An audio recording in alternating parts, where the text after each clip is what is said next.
morning. You caught me at the end of the hose, a perfect place for a gardener to be this time of year. My name is Christy Michaud. I'm a Cecil County master gardener and a professional horticulturist.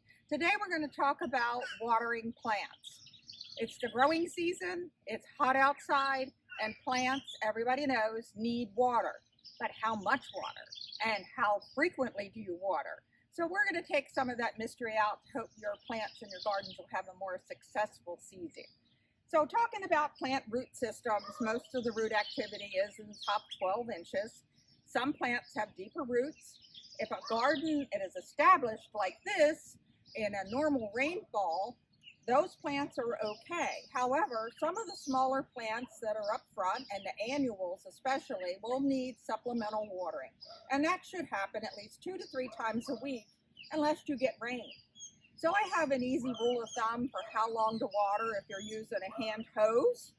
And that would be the smaller plants, meaning the herbaceous, like hostas and begonias and any of the other annuals, will get 5 seconds worth of water. So in your head, count to 5.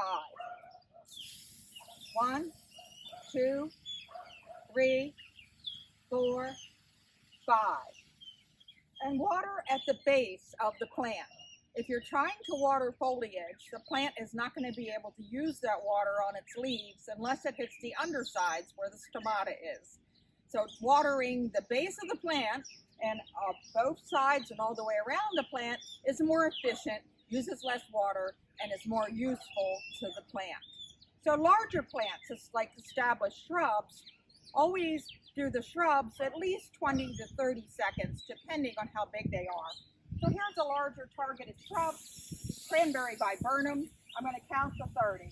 1, 2, 3, 4, 25, 6, 7, 8, 9, 30.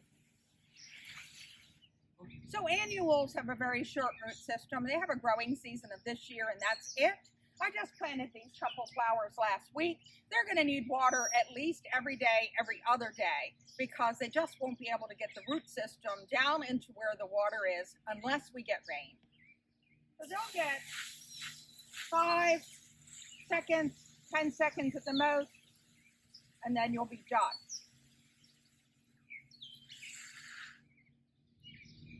One of the popular methods for watering plants and finding out if they have enough water would be using a tuna can, an empty tuna can.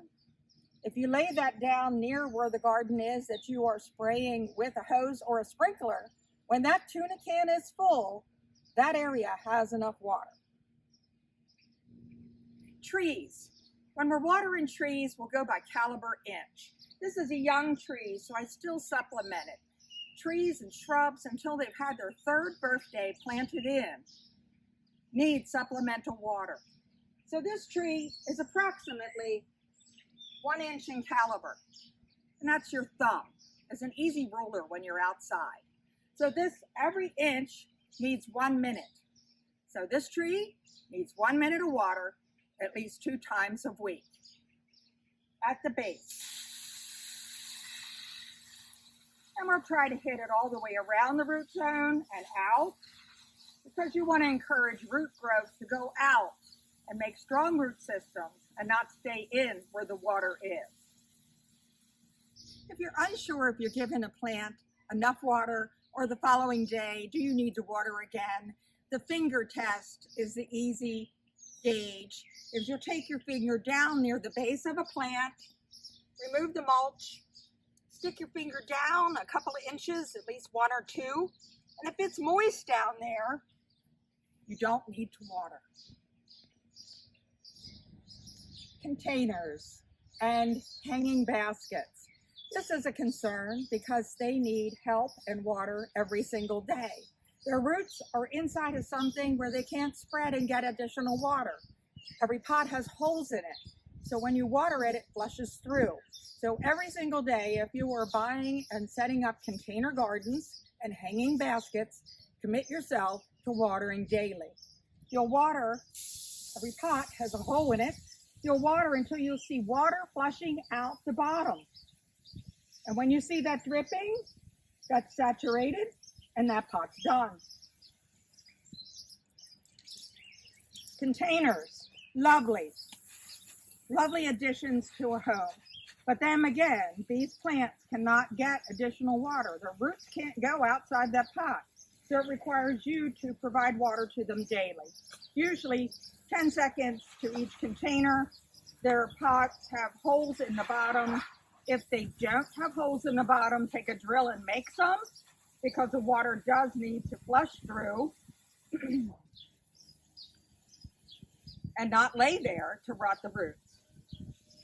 So if you're going to have containers, commit yourself to a daily watering routine.